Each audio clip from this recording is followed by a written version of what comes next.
मध्य प्रदेश में बढ़ते कोरोना के मामलों को देखकर सीएम शिवराज सिंह चौहान ने आज 1 घंटे की समीक्षा बैठक ली। इसमें जिलों से आई क्राइसिस मैनेजमेंट रिपोर्ट पर मंथन हुआ। शिवराज ने कलेक्टरों को निर्देश दिए कि इन जिलों में क्राइसिस मैनेजमेंट ग्रुप के फैसलों को लागू किया जाए। जांजगीर में कोरोना काल में हथकरघा से जुड़े बुनकरों की बेरोजगारी को देखते हुए सीएम भूपेश बघेल ने रोजगार से जुड़ने की पहल की है। कोसा से जुड़े 4000 बुनकरों को हथकरघा संघ के माध्यम से रोजगार मिलेगा। राज्य हथकरघा संघ के अध्यक्ष मोतीलाल देवांगन ने कहा कि कुछ लोग हथकरघा संघ को बदनाम करके अफवाह फैला रहे हैं। मध्य प्रदेश में भाजपा प्रदेश अध्यक्ष वीडी शर्मा की नई टीम के फाइनल उसके नाम कर दिए गए हैं। अब सिर्फ पार्टी के दिल्ली मुख्यालय से हरी झंडी आना बाकी है। बीजेपी प्रदेश कार्यकारिणी की घोषणा तब कर दी जाएगी। नामों को अंतिम रूप देने के लिए बीते रोज वीडी शर्मा, प्रदेश संगठन महामंत्री सुहास भगत और प्रदेश सह संगठन महामंत्री हितानंद शर्मा के साथ गोपनीय बैठक हुई।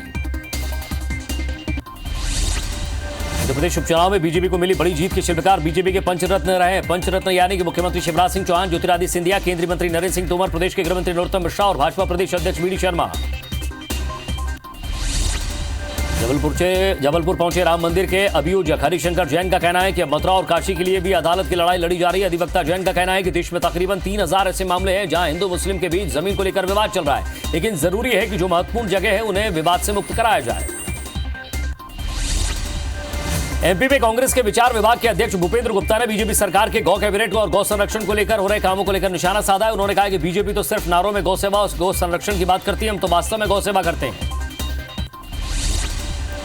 महावीर गौशाला रायपुर में आज गोपाष्टमी बड़ी धूमधाम से मनाई गई। इस मौके पर शहर के बहुत से लोग सपरिवार महावीर गौशाला पहुंचे। इस दौरान गायों की सेवा करके पूजा अर्चना की, भोजन भी कराया। कृषि मंत्री रविंद्र चौबे, पूर्व कृषि मंत्री बृजमोहन अग्रवाल और गौ सेवा आयोग के अध्यक्ष महंत रामसुंदर दास प्रमुख रूप से शामिल रहे।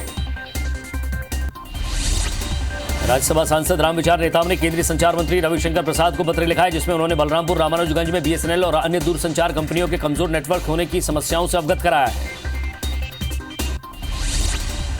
छत्तीसगढ़ महिला एवं बाल विकास मंत्री अनिला भेड़िया ने अपने विधानसभा क्षेत्र के कई गांवों का दौरा कर विकास कार्यों का भूमि पूजन और लोकार्पण किया है। साथ ही मंत्री भेड़िया ने ग्रामीणों की समस्याएं सुनकर जल्द समाधान करने का आश्वासन दिया। मरवाई उपचुनाव में हार के बाद भी बीजेपी प्रत्याशी डॉक्टर गंभीर सिंह ने बुढ़ादेव मंदिर परिसर में आभार प्रदर्शन के लिए एक सभा का आयोजन किया, जहां गंभीर सिंह ने बीजेपी कार्यकर्ताओं के साथ डांस भी किया। डॉक्टर गंभीर सिंह ने कार्यकर्ताओं का मनोबल बढ़ाते हुए चुनाव में प्रत्यक्ष अप्रत्यक्ष सहयोग करने वालों का आभार जताया। एमपी के गृह मंत्री डॉक्टर नरोत्तम मिश्रा ने web series a suitable boy के आपत्तिजनक दृश्यों को लेकर जांच के निर्देश दिए हैं। उन्होंने आपत्तिजनक दृश्यों को एक धर्म विशेष की भावनाओं को आहत करने वाला बताया। उन्होंने कहा कि मैंने पुलिस अधिकारियों को विवादास्पद कंटेंट परीक्षण कराने के निर्देश दिए हैं। मध्य प्रदेश में आम आदमी पार्टी ने भी नगरीय निकाय चुनाव की तैयारियां शुरू कर दी है। जबलपुर में पार्टी के प्रदेश अध्यक्ष पंकज सिंह की मौजूदगी में प्रदेश कार्यकारिणी की बैठक हुई, जिसमें तय किया गया है कि जनहित के मुद्दों को उठाकर पार्टी नगरीय निकाय चुनाव में अपना जनाधार मजबूत करेगी।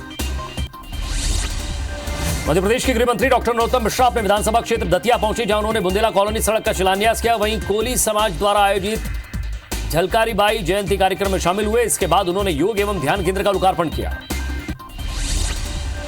कांग्रेस से निलंबित प्रवक्ता सुदेश शर्मा ने निष्कासन को लेकर एक बार फिर पीसीसी चीफ कमलनाथ से न्याय की गुहार लगाई। सुदेश शर्मा का कहना है कि वो कांग्रेस के सच्चे सिपाही हैं। उनका आरोप है कि मीडिया ने सोशल मीडिया पर उनके कमेंट की गलत व्याख्या की है। इस सोमवार को पितृपर्वत पर होने वाले 16 लाख दीप प्रज्वलन कार्यक्रम के दौरान इस कार्यक्रम को अब कोरोना के चलते टाल दिया गया। अब यह कार्यक्रम 28 फरवरी 2021 को होगा। इसे लेकर भाजपा के राष्ट्रीय महासचिव कैलाश विजयवर्गीय ने प्रेस कॉन्फ्रेंस कर कई मुद्दों पर अपनी बातें रखी है। उन्होंने कहा कि पूर्व उपराष्ट्रपति हामिद अंसारी तो पहले से ही कट्टर थे। कार्यक्रम में उन्होंने दीप नहीं जलाने और जूते नहीं खोलने को लेकर बात की। इससे पता चलता है कि उनकी सोच कैसी है। लव जिहाद पर उन्होंने कहा कि षड्यंत्र पूर्वक किया जाता है, इसलिए यह गलत है। लव जिहाद में कितने साल की सजा का प्रावधान हो, इसके लिए विधायक फैसला करेंगे। गुजरात के अहमदाबाद में कोरोना के बढ़ते केस को देखते हुए प्रशासन अलर्ट हो गया है। पुलिस प्रशासन ने शहर में कर्फ्यू लगा दिया है। अहमदाबाद के पुराने इलाके में 3 दरवाजा से सभी दुकानें और बाजार बंद कर दिए गए हैं। आपको बता दें कि कोरोना संक्रमण की देश भर से वापसी से सभी राज्यों में अलर्ट लागू कर दिया गया है। नगरनार स्टील प्लांट के डीमर्जर के विरोध में ऑल इंडिया वर्कर यूनियन और किसान सभा की अगुवाई में सर्वदलीय बैठक हुई है। इस बैठक में आने वाले समय में डीमर्जर और निजीकरण के फैसले को वापस लेने के लिए दबाव बनाने के लिए प्रदर्शन करने की रणनीति बनाई गई है। कबीरधाम जिले के वनांचल गांव में अवैध पत्थर उत्खनन जारी है, लेकिन कार्रवाई के नाम पर केवल औपचारिकता ही की जाती है। वहीं इस मामले में बीजेपी और जेसीसीजे ने शासन और प्रशासन पर सांठगांठ का आरोप लगाया है।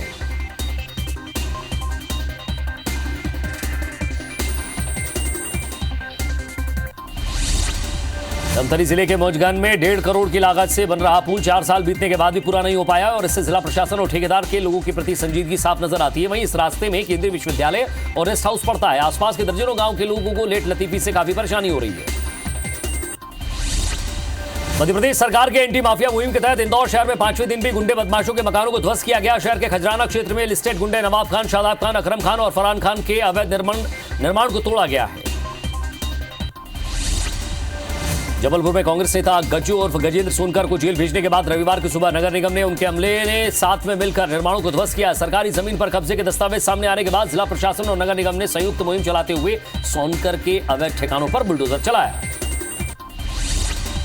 इंदौर पुलिस अब हर रविवार को गुंडे बदमाशों को थाने में बुलाकर उनकी परेड ले रही है, जिसकी आज से शुरुआत हुई है। एडिशनल एसपी राजेश व्यास ने अपने सर्कल के सभी थानों में पुराने लिस्टेड गुंडों को बुलाकर उनकी परेड करवाई। एसपी ने थाना परिसर में ही गुंडे बदमाशों की क्लास लगाई और अपराधियों से डोजियर भी भरवाए।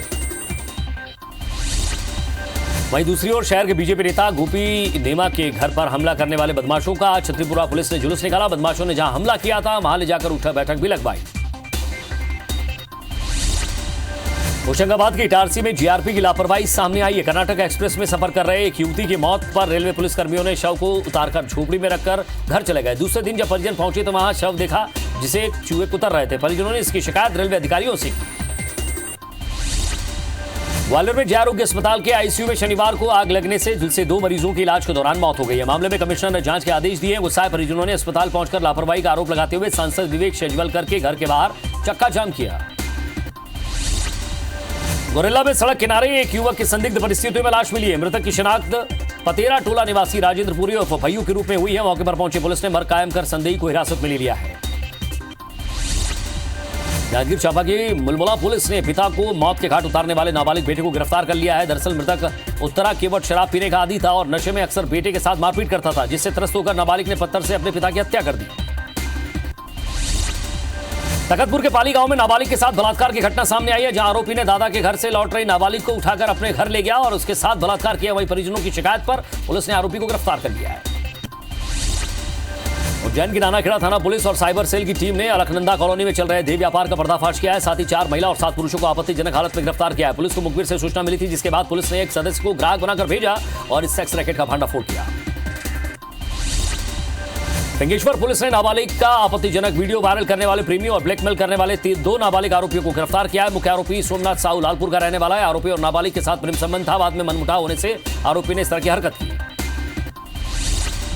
सरगुजा की सीतापुर पुलिस ने नाबालिग को पहला फुसला कर शादी का झांसा देकर दुष्कर्म के मामले में वो फरार था। युवक को 8 महीने बाद गिरफ्तार किया गया है। आरोपियों को न्यायिक रिमांड पर जेल भेज दिया गया है। ग्राम बेलजोरा में नाबालिग की मां अनीता नागवंशी ने अनुज तिर्की के खिलाफ रिपोर्ट दर्ज कराई थी। केशकाल में चारों ने खबर मिल रही कि केशकाल में चोरों ने एक बार फिर चोरी की वारदात को अंजाम दिया है। राजपूत मोबाइल को निशाना बनाते हुए हजारों रुपए का माल लेकर फरार हो गए। दुकानदार ने बताया कि इससे पहले 10 नवंबर को भी दुकान में चोरी हुई थी। इधर जानकारी मिलते ही पुलिस मौके पर पहुंची और जांच शुरू कर दी है। जबलपुर में इन दिनों चोरी और ठगी के मामले लगातार बढ़ते जा रहे हैं। तेतरकुटी में परमानंद साहू को वन विद्यालय के पास 2 बदमाशों ने चकमा देकर लूट लिया। परमानंद से सोने की अंगूठी और चेन को गाड़ी में रखकर ले जाने को कहा। इस दौरान सीबीआई अफसर बने ठगों ने उसका ये सामान पार कर दिया। ठगे जाने के बाद अब परमानंद ने एफआईआर दर्ज करवाई है। हाईकोर्ट ने अपने आदेश में कहा है कि किसी भी शासकीय कर्मचारी को 90 दिनों से अधिक बर्खास्त नहीं किया जा सकता है। अगर अवधि के बाद भी ऐसा करना पड़ रहा है तो ठोस कारण बताना होगा। दरअसल आरक्षक रविंद्र अवारे को बहाल करते हुए हाईकोर्ट ने आदेश जारी किया है। सूरजपुर में एक युवक की संदिग्ध हालत में मौत को लेकर परिजनों ने पुलिस थाना चौक पर प्रदर्शन किया। पुलिस पर सही तरीके से जांच न करने का आरोप लगाया। दरअसल 4 नवंबर को तेलगांव निवासी अयोध्या की चुनगढ़ी के पास लाश मिली थी, जिसको लेकर पुलिस ने हत्या की आशंका जताते हुए जांच की मांग की थी।